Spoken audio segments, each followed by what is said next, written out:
புதுசாக மாடு வாங்கிட்டு வந்தாங்க. மாடு சிவகங்கை மாவட்டத்துலேருந்து வாங்கிட்டு வந்தாங்க, ராமநாதபுரம் மாவட்டத்துக்கு. சரியான சேட்டைங்க, சூப்பராக நிற்கவே மாட்டேங்கிருந்துச்சு. ஒரே ஓட்டம்.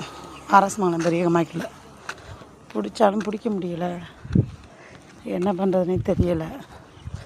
நாங்களும் நாலா பக்கட்டும் எங்களோட மாடில் என் தங்கச்சி மாடுது, நாலா பக்கட்டும் சுற்றுறோம், சுற்றி வளைச்சி பிடிச்சிடலான்னு ட்ரை பண்ணுறோம். ட்ரை பண்ணவே முடியலைங்க, ரொம்ப கஷ்டப்பட்டோம். இன்றைக்கி ஃபுல்லாக தான் வேலை. அரசு மரத்துக்கு மாய்க்கில் சுற்றி எடுத்துருந்துச்சு. ஷப்பா ஓடி ஓடி சரியான காற்று வேறு, கடைசி வரைக்கும் பிடிக்கவே முடியலைங்க. இப்படிமா மாடு சேட்டை பண்ணும். ஐயோ, கடைசியில் வருத்தப்படாத வாலிபர் சங்கம்னு ஒரு டீம் இருக்காங்க நம்ம ஊரில், அவங்க வந்தாங்க.